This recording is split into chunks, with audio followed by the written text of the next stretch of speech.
Assalamualaikum warahmatullahi wabarakatuh. Perkenalkan, nama saya Rafika Syaukia, NIM 068 dari Prodi Ilmu Administrasi Bisnis, Fakultas Ilmu Sosial dan Ilmu Politik Universitas Sumatera Utara. Jadi, pada kesempatan kali ini saya akan memaparkan mengenai budaya Korea yang dijadikan prinsip manajemen bisnis yang merupakan kuis dari mata kuliah Perencanaan dan Pengembangan Sumber Daya Manusia dengan dosen Ibu Dr. Kartini Harahap, SOS MSI. Budaya Korea yang dijadikan prinsip manajemen bisnis. Karakteristik praktek-praktek bisnis Korea adalah menekankan bahwa melatih sumber daya manusia dalam organisasi bisnis lebih penting daripada manajemen rasionalitas, internasionalitas, atau pengarahan-pengarahan perilaku dan strategis yang lain.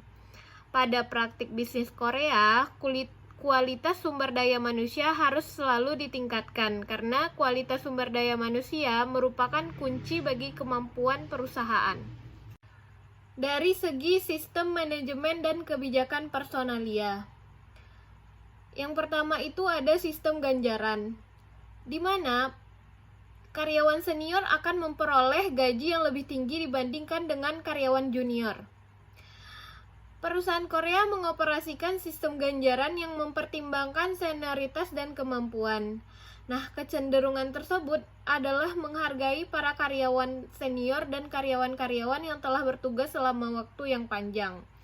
Karyawan senior dianggap memiliki kemampuan yang lebih tinggi dibanding dengan karyawan junior.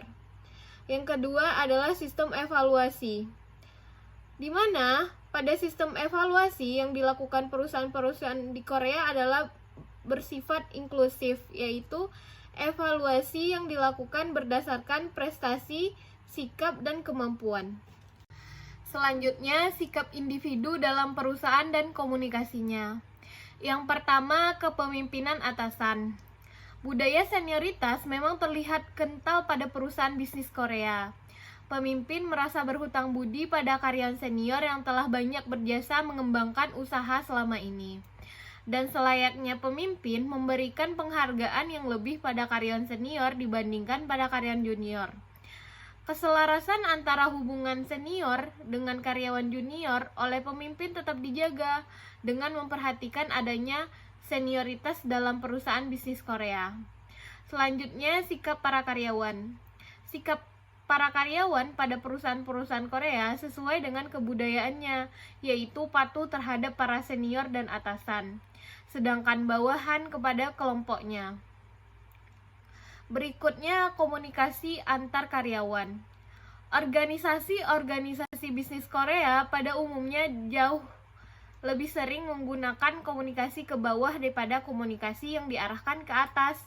Hal ini berarti bahwa keputusan dan perintah dari atas dibandingkan usulan dari bawah ke atas.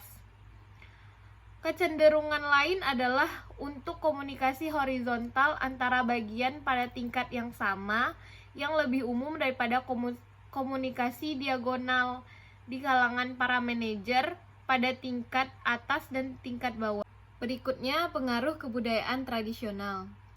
Yang pertama, keselarasan dan stabilitas. Perusahaan Korea secara khas menekankan keselarasan, kesatuan, dan kerjasama, serta kreativitas dan pengembangan. Banyak sekali perusahaan mengaku bahwa stabilitas sebagai tujuan utama karena latar belakang kultur atau budaya manajemen, di mana keselarasan di kalangan para anggota dan pengembangan keseluruhan organisasi yang stabil lebih disukai daripada moral progresif dan pertumbuhan yang cepat. Selanjutnya, suksesi yang tidak setara.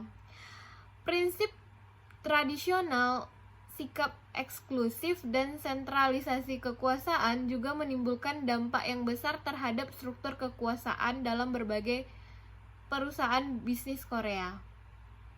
Prinsip ini lebih jelas dipraktikkan oleh individu atau kelompok yang memiliki hak kepemilikan atas perusahaan, ketika mengamankan dan mempertahankan hak-hak pengelolaan. Selanjutnya, prinsip senioritas.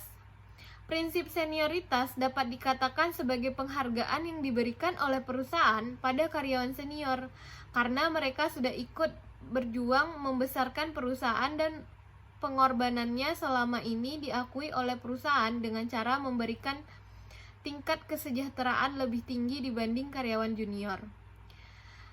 Berikutnya, otoritas patriarkal dan keselarasan.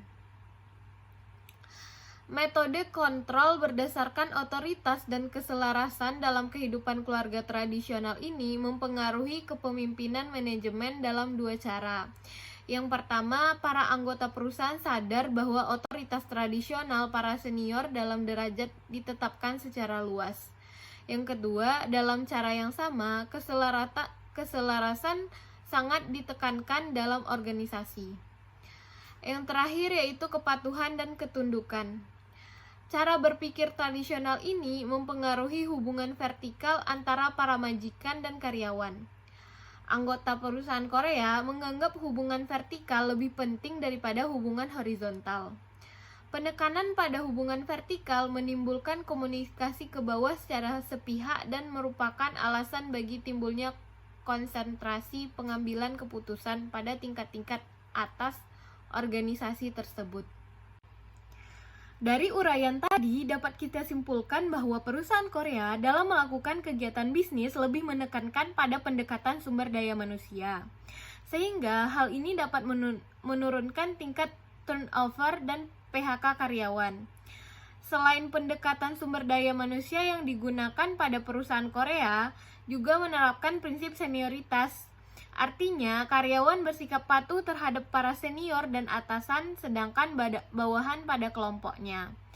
Penentuan tingkat kesejahteraan karyawan juga mempertimbangkan prinsip senioritas.